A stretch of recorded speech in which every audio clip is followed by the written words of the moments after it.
अध्याय 30। खलनायक मूर्ख है, भाग 1। शैल ने अपनी बाहें फैलाई और उठ खड़ी हुई। फिर उसने हमेशा की तरह अपनी गर्दन घुमा ली। आह! उसका मंगेतर उसके बगल में लेटा हुआ था। पिछली रात इतनी देर तक सोने के कारण उसने उसे जो अजीब नज़र से देखा, उसके विपरीत एरन स्वयं अभी भी सो रहा था।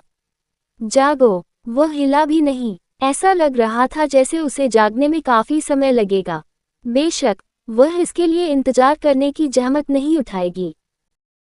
उसने अपनी उंगली एरन के माथे के पास रखी और उसे झटकने के लिए तैयार हुई, लेकिन वह अचानक रुक गई। मम्मा! शैल ने अपना हाथ हटा लिया और उंगलियों का अभ्यास करने लगी। उसने अपनी कलाइयों के लिए भी ऐसा ही किया। जब उसने सोचा कि यह काफी अच्छा है, उसने पहले की तरह अपनी उंगली एरन के माथे के करीब रखी। टक! यह उस समय की तुलना में अधिक शांत ध्वनि थी जब एरन ने अपना माथा झटक लिया था, और उसने इसे अपनी पूरी ताकत से किया भी। जब वह अगली फिल्म की तैयारी कर रही थी, दुर्भाग्य से एरन जाग गया। यह क्या है? जागो! मैं कुछ देर पहले उठा हूँ। दरअसल ये कुछ देर पहले हुआ है। शैल स्वाभाविक रूप से झूठ उगल रहा था। एरन ने अपना शरीर उठाया। उसने हतप्रभ दृष्टि से उसे अपनी ओर बढ़ाया। तुम आलसी हो। आह! हाँ, एरन ने लापरवाही से उत्तर दिया और बिस्तर से उठ गया। जाहिर तौर पर उसे लगा कि यह अनुचित था कि उसने उसके माथे पर झांका, लेकिन शैल के लिए ये बहुत खुशी की बात थी। वह अच्छे मूड में थी। यह उसके दिन की शुरुआत करने का एक अच्छा तरीका था।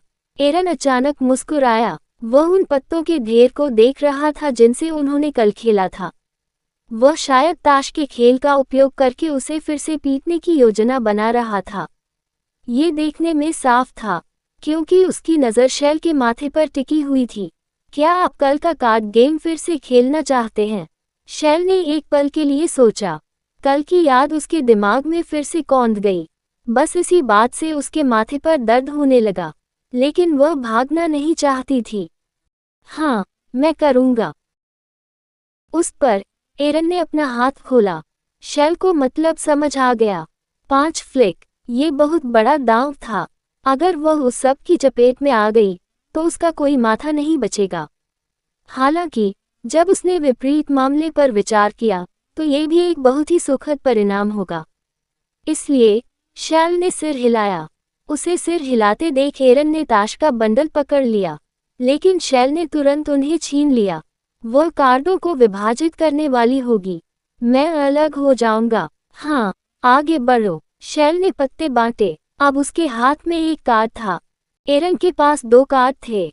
यह एक ऐसी लड़ाई थी जिसे उसे जीतना था। मैं कल ही हार गया क्योंकि मेरी किस्मत खराब थी। उसकी बेवकूफ मंगेतर, उन्हें पूरा भरोसा था कि वह जीतेंगे। यह नहीं जानते थे कि शैल के हाथ में एक बम कार्ड था। शैल ने शांत रहने की कोशिश करते हुए अपने मुंह के कोने को मुड़ने से रोक लिया। वह अपने मंगेतर को चकमा देने की कोशिश कर रही थी। सब कुछ सही था। वह एरन को पूरी तरह से कुचलने के लिए कृतसंकल्प थी। यदि आप धोखा दे रहे हैं, तो आपको इसे दोषरहित तरीके से करना होगा। जब खेल के बीच में एरन अपने कार्ड निकालने ही वाला था, उसने अपना खुद का बम कार्ड रद्दी के ढेर में फेंक दिया। एरन को ध्यान नहीं आया क्योंकि वह मूर्खतापूर्वक खेल में तल्लीन था। यह मेरी जीत है। आह! फेंके गए बम कार्ड को देखकर एरन गश खाकर गिर पड़ा। उसे अपने माथे की चिंता हो रही थी। शैल ने फिर से अपने हाथ ढीले करने शुरू कर दिए। एरन अप्रत्याशित रूप से शांत था, मानो वह कुछ अजीब देख रहा हो। क्या तुम मुझे अपने हाथ ढीले करते देखकर भयभीत महसूस कर रहे हो? यह उसके लिए काफी डराने वाला रहा होगा। हालांकि शैल ने तुरंत उस विचार को मिटा दिया। केवल एक चीज जो उसके लिए मायने रखती थी वह थी एरन के माथे पर झटका देने में सक्षम होना। शैल ने जोरदार फ्लिक किया। एरन ने अभी भी अपनी आंखें बंद कर रखी थीं। ये देखते हुए ये स्वाभाविक ही था कि उसके पास अभी भी 4 फिल्में बाकी थीं। शैल ने सही समय का इंतजार किया। ये कुछ ऐसा था जो उसने एरन से मिली अनगिनत पिटाई से सीखा था। सबसे ज्यादा दुख तब होता है जब आप फ्लिक के लिए तैयार नहीं होते। एरन ने अपनी आंखें खोली और सोचा कि शैल अचानक क्यों रुक गया। अब डाका! आहा! शेल खिलखिलाकर हंसा। यह अत्यंत आनंद की अनुभूति थी। यह उसके लिए खुशी की बात थी कि वह अपने मंगेतर को इस तरह नाराज कर सकी। मेरे पास अभी भी एक बचा है। ये भी कुछ ऐसा था जो उसने एरन से सुना था। आग, ये दुखदायक है। एरन ने अपना माथा पकड़ लिया। शेल ने एरन की बातों को नज़रअंदाज कर दिया और बोला, तो फिर अब चलते हैं। हाँ, शेल और एरन ने अपनी तैयारी पूरी कर ली। शेल ने अपनी गुड़िया एरन को दे दी। उसके अन्य सामान के लिए भी यही स्थिति है। इसे मेरे लिए ले जाओ। कहानी खत्म। अलविदा।